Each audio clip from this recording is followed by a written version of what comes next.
Yeah, I went to this beautiful African church with my mom as well. It was awesome. It's an Episcopal church with a lot of African refugees from Sudan and Congo.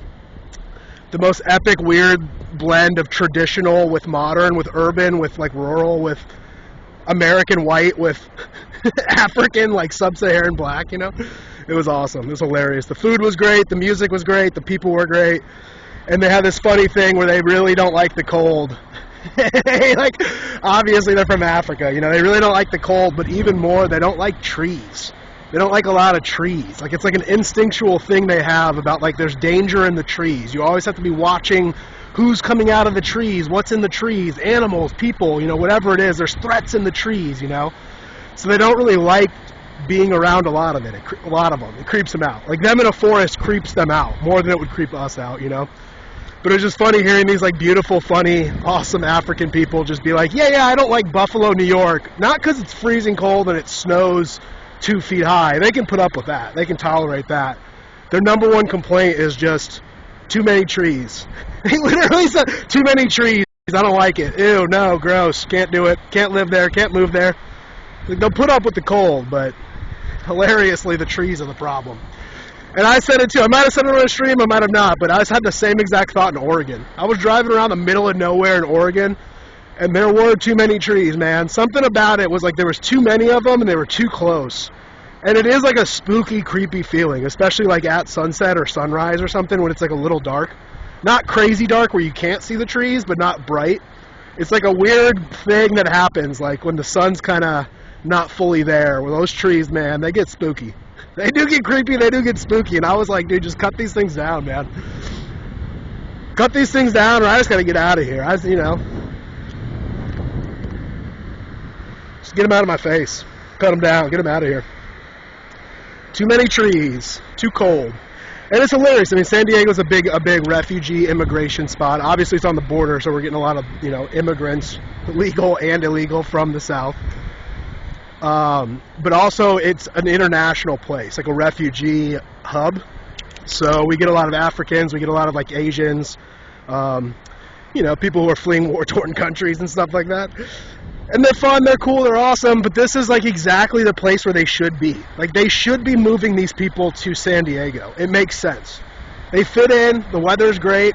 It's a very diverse place already. You know, and the more they come here, they make little enclaves, they make little communities for themselves, they find their little churches and like gather, you know, together as little families and community pods or whatever. But then we just like keep sending these people to like Minneapolis and Buffalo and like Canada. And it just is so dumb. And we'll get to this, but it's so retarded, dude. They just don't belong there. They shouldn't be there. It's not even the trees, it's the cold. It's like the freezing cold that's just not good for their bodies, not good for their health, not good for their communities. Like, those people need to not leave Congo and go to Buffalo, New York. You know what I mean?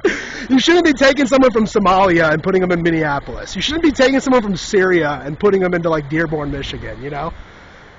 And, you know, that's obviously, you know, if we're going to be real, wink, wink, let's be real talk real quick. Obviously, it's on purpose. Obviously, there's, you know, some white genocide stuff kind of happening. There's some stuff, population replacement going on, you know. There's a lot of nefarious things as to why they're moving these people around, no matter what they tell us, no matter what they, you know, with a straight face tell us publicly. You know, there's some reasons why they're doing it, but it just is so mean. It's so cruel. It's so, like, for both people. For, like, the white population that probably should be, like, whiter peoples should just be in the north. You know? And, you know, browner people, more indigenous kind of people, more equatorian, you know, equator region people should be by the equator. Like, they should be where their sun. They should be here. Like, me, white guy Sean, should not, like, move from Illinois to San Diego. Like, I don't belong here. It's like I am invading by moving to San Diego when I did in the past. It's like I don't belong here. It's like too hot, you know? And I've been going around the city, you know, it's weird. It's the first time I've been back in San Diego since I moved to Tennessee in 6 years. So it's wild how, you know, a lot of things change, a lot of things don't. Run into a lot of people actually weirdly along the way. It's kind of cool. Seeing some friends and then running into some old coworkers and stuff. But, you know, I'm driving around town and it's a lot more brown. You know, in 6 years, it's like very, very more brown people, brown art, you know, Azteca, like, art and stuff, Mexican art, Mexican flags everywhere, you know. It's just a much more like the immigrants, the people from other countries that are brown are moving to San Diego and having kids, so the next generation's more brown, you know. But it's like, I'm not even, like, mad about it. I'm like, this is kind of their place. Like, this is kind of where they belong. Like, it is kind of like we should probably just, I don't want to say it, but, you know, if we're going to start giving away land or balkanization in America, it's kind of like, give the browns of this area. You know what I mean? This is kind of where they belong. And then we can be a little more strict about, you know, not letting them come or pushing them out or whatever the solution out there. Whatever solution you're gonna have to move these people out of the north where they don't belong, that isn't gonna offend you, just pretend that's my solution. I agree with you on what we're gonna do, but the end result should be like, white people should just kind of live where it's cold, and like brown people should kind of live where it's hot, to put it simply. To be like a caveman about it, like, brown people, good in sun, live where sun is. White people, good in cold, live where cold is. Whoa. Like, it doesn't really take a genius to understand that, you know, but we're getting complicated and we're getting nefarious around here, and there's a lot of feelings and emotions about the whole topic, you know, you gotta dance around and walk around, but yeah, there was like really cool art. I was really like, San Diego is just a giant construction site, apparently. Everything's being torn down and built up into giant high-rises and apartments and new buildings, and, you know, for better and for worse, the gentrification process. It's like sometimes that's good, sometimes it is bad. But a lot of really cool art wall murals. You know, San Diego has these public art trail things where they paint the utility boxes. They let artists paint these beautiful murals. It's not just like tag graffiti, it's like beautiful pictures, you know, on like the utility boxes around town. So San Diego's just so cool, man. It's so much art, it's the best weather, it's awesome. It really is a place where I, like, if I was like a trillionaire and I just wanted to live life well, I would move to San Diego again. I lived here for 6 years. I'd move back and ball out here. You know, it's beautiful, the people are awesome, the people are beautiful, there's a lot of art, there's a lot of potential. It's a growing city, it's a bustling city, it's the motion city. Everyone is moving and shaking. They're walking, they're running, they're riding scooters, you know. It just is like a good, positive vibes, good work ethic, good, like, you know, for California. It's like more morally sound, better family units, that kind of thing, you know. But again, it's like I just don't really, it's like my blood doesn't fit in here. It's like I'm not supposed to be here. My ancestors, like, did not adapt and evolve for thousands and thousands of years to eventually get to the point where they're pushing me out, and then I just abandon all those years and years and decades and generations and centuries, you know, of just like adapting to cold environments, and then I break the chain because I want to go like have fun and feel good in San Diego, you know. I want to like eat good food and enjoy the art and like have fun with people, you know. It'd be kind of selfish of me. It's like, yeah, maybe I shouldn't be here. Maybe I should be somewhere where it's a little more cold, a little more mountainous or something, you know? But it's not, but we visit, we enjoy, we behold, we have fun. But then we go on our merry way back to our home where we belong, white folk. Go back to your home, white folk. Get on going to your home out of here, white folk. Get out of here. Get, white folk. Which is what's going to happen soon, you know. It is funny because everyone here is so obsessed with immigration. Like, every conversation just has to eventually get back to, like, Trump is horrible, immigration is the biggest problem facing humanity today, it's horrible, it's a nightmare, I can't believe what's happening, and it's, like, not happening. Like, it's, like, not really happening. Trump is not really doing it. They're pretending to do it, they're acting like they're doing it for the cameras, and they're going hard a little bit in front of the cameras, almost on purpose, almost it seems like for a nefarious purpose to kind of rile people up, you know? Almost like they want the Democrats to get riled up and angry and energized, you know? Almost like they want to leave behind a legacy of, like, meanness and energize the opposite base, you know? While simultaneously pretending not to deport people and actually doing what your base wanted to do, you know? But we'll conspiracy talk for a later day. The point I'm trying to make, or I guess get to, is just, it's funny how everyone here in San Diego and in California is like so crazy and obsessed with like, oh no, immigration, high alert, be aware, let's protect each other. And it's like, dude, no one's coming for Californians. Like, your mayors are going to protect them, your police are going to protect them, your governor protects. Like, no one's coming for the immigrants in California, dude, you know? It's just kind of funny. It's kind of funny that how people can get so obsessed with something that doesn't matter to them at all. And it's like, may or may not matter to people like over in like Oklahoma or like Florida or, you know, Tennessee or something like that, you know. But it's just so funny how people can get wrapped up and like emotionally charged about something because the TV tells them to. Because something bad's happening on the other side of the world, so no matter what is happening in my community, let's disregard all the homeless, let's disregard all the drug use, let's disregard all the stupidity going around, all the problems economically, all this just bad stuff happening in our community right now. It's falling apart. But we're all going to care really passionately about something over there that's not going to come for us here because we're pretty safe and protected from it. It's just interesting. It's funny where people put their care, where they choose to put their care, and I'm just like, I don't really get it. You should be putting that care into something more actively productive here and now in your community. But instead, it's like the screens just get us so caught up in stuff over there that we can't change or affect and isn't going to happen to us and doesn't matter to our community, really. You know, you're an immigrant, legal or illegal in San Diego, dude, you're good. You're fine, dude. Just don't go back and forth on the border. You're probably going to be just fine, okay? You know? It's funny. But then it is funny here because, like, here, you know, I work with Hispanics. I work in construction. I work landscaping. I was like the boss of construction companies, landscape companies, and stuff. So I had a lot of crews where I had to really speak Spanish, and I had to really make friends with people who are like not from this country. You know what I mean? But most of the people I worked with in Nashville were Guatemalans and Hondurans. And a little bit of El Salvadorian, a little bit of Mexican as well, but, you know, for whatever reason, Nashville's kind of become the enclave for, like, Guatemalans and Hondurans, like the Golden Triangle people, you know? And working with these people, I've learned how much they are, like, racist. They're so racist, and they hate Mexicans. They, like, really have this beef against Mexicans. You know, they'll still take a Mexican side over a gringo. You know, if I'm over here and they're fighting, it's like they have to pick between their primo, their cousin Mexican, they'll pick the Mexican. The gringo still has to earn a little bit more respect. You know what I mean? And I would get to the point, I was like the cool boss, I was the good boss. I would get to the point where after some time I'd prove myself. I'd work alongside them just as hard as them. I'd do the dirty tasks along with them. I'd be nice to them, I'd reward them, I'd compliment them. You know, it's more like I was that leader that's like, let's do this together. I'm not behind them cracking a whip saying, you know, go. So I'm the gringo that shows up and proves himself and earns their respect, you know. But it's still really hard to get even past that Mexican primo, that cousin, you know. But they're always a cousin. Because when they talk to each other, when it's, you know, a Guatemalan and a Honduran and an El Salvadorian kind of, you know, Central American Golden Triangle person, if they're in a room together, they're going to call each other paisa. Hey, paisa! Paisa! ¿Qué pasa? Hey, paisa! Ahí, aquí! Ayúdame! Ayúdame, paisa! Come here, aquí!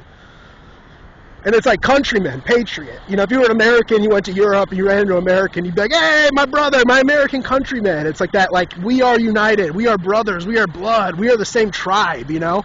Hey, brother. Hey, countrymen, tribesmen, you know? So it's like this affectionate, respectful thing that they just have for each other, literally just because of the blood, just because of the race, you know? Which is cool. I respect it. I like it. To me, it's like a wholesome, cool thing. But you won't see them call a Mexican a paisa. Very rarely. They might have to be mixed or something, but they will not call a Mexican paisa. And I was talking to someone out here about that. I was playing disc golf the other day at Morley Field. Awesome place, beautiful place. And really, if you're ever in San Diego, definitely check out Balboa Park. Don't miss it. And if you have a day, go play disc golf in Morley Field, which is inside Balboa Park. Just trust me on that. Just take my word for it and do it when you're in San Diego. The beach is cool. The food is great. Everything's cool. Go play disc golf at Balboa Park for sure for a couple hours when you're in San Diego. But back to my story. I'm hanging out. I'm making friends with these guys. I teamed up. I was playing by myself. Teamed up with a few guys, and they were, you know, Spanish speakers. And I'm like goofy and I'm fun. They're like, hey, how's it going? My name's Sean. You know, nice to meet you. Yeah, and they actually invited me. You want to play with us? I'm like, yeah. What's your names? Let's go. And then they have to start having like little side conversations in Spanish. You know, totally like kind of about me. They weren't being mean. They weren't being offensive, but they were kind of talking about me. You know. And they were talking about other stuff too. It wasn't like they were just being like jerks, gossiping or whatever. But, you know, they were having these little side conversations in Spanish. And we played for about an hour, and there just came a point where I just was like, oh, yeah, aprendiendo español, poquito español, comprende mucho, pero, you know, no speak it bueno, you know? And the look on their face, I mean, I said it even better than that. That was a little broken, you know? But the look on their face just dropped. You know, it was like that, like they'd just seen a ghost look, like, what the hell? This dumb idiot white gringo can, like, just understood everything we were talking about for the last hour. Like, see way. But turns out they're Guatemalan. It's weird in San Diego, long story short, because San Diego obviously is a border, shares a border with Mexico. It's definitely much more Mexicans, but as well, I mean, those other countries do go through Mexico to come here. So it's a mix here, but it just is much different. It's much different than in Nashville, where it's way more like Golden Triangle people, and the Mexicans are maybe more of a minority. Here, it's just not even close. It's everyone is Mexican, you know? But I was talking to these guys from Guatemala. We were talking, we were laughing, we were joking. After, you know, after the ghost face wore off, after their shock wore off, we started like kind of having talks in Spanish and in English. But we were talking about that beef, the Guatemalan Mexican beef. And I wrote it down. He said the funniest thing, like so funny, you know? He just said it with a straight face. What was it? I don't want to butcher it. He said, and I quote, I was like, yeah, why do you guys hate Mexicans so much? Like, they're cool. Like, hey, primos, right? And he was like, they would eat us if they could. They would eat us if they could. I was like, oh yeah, I kind of forgot about that. I kind of forgot that, like, you guys are this weird little, like, a smaller peoples, like a tribe that is, like, smaller and more, like, physically less imposing and strong. Something about their blood's a little more chill, a little more, like, family-oriented, in-group preference, a little more just chill. They're much more like a farming people, an agricultural kind of chill, let's hang out, have fun, dance, you know, kind of people. Mexicans are they got a little more fire in them. They got a little more of that hot heat. They're taller, they're physically stronger, you know, they got there's something there where there's just fire there to them, you know. And we were talking about it, I was like, oh yeah, and we were laughing because it's like they totally were like the wolves and the deer. You know what I mean? It's like predator-prey forever. The Aztecs were the Mexicans who would come down to the Golden Triangle and steal their people and bring them to like giant ornate temples, stone temples, and like cut their hearts out and eat them while they were still beating. Like throw their children and babies into fires, you know? Like brutal stuff, you know, and that was the relationship. It was like the Mexicans were just the predators preying upon these weak, tiny, cute little Ewok-like Guatemalans, you know? And it's like still there. I mean, it's like still in them. We're not that far removed from people ripping out each other's hearts and eating them, you know? Yeah, the Golden Triangle people are just more like lovable, they're nice, they're kind, they're caring, they're funny, you know? They're like teddy bears. They are little Ewoks, like for real. They're like little fuzzy, tiny little Ewoks. But they also can work hard. Don't get me wrong, man. Guatemalans will outwork you. I'll roll up to a job site, big, strong me, with like 3 little tiny Guatemalans, and they all 3 will outwork me. I will get more in my shovel than they will. Say we're all digging a hole. I can get more power, I can get more force. Each shovel load of mine is going to be bigger, and I might get a little bit of a lead at first. But boy, will they just keep going. They have efficiency. They will just use leverage. They are smart. They're crafty. They'll find the straight and narrow path to things. You know, they'll find the shortcut. They'll find the easy route. They'll do what it takes to get the job done quickly. They're some of the best workers, man. But they're literally small, and they are like prey animals. More so than like the Mexicans, you know, the mestizos. But yeah, we were joking. I was like, yeah, I mean, you guys are lucky that whites are still around because, you know, when the whites showed up, it was like, hey, no more of that stuff. No more of that Azteca, Dia de Muertes, death cult, sacrifice stuff, you know. Sorry. The child sacrifice ends. Sorry. White people are here. No more eating live beating hearts that you just ripped out of someone, you know, on top of a stone pyramid. Sorry. But we were joking. I was joking with my little brown friends, my Guatemalan bros, about that. About just, yeah. Whites, whatever you think of them, it's like if they kind of disappeared, those Aztecs, that tribe of Mexicans will be eating that tribe of Guatemalans in no time. They'd be eating people in no time, you know? So thank some white people. Thank a white person today. Guatemalans, Hondurans.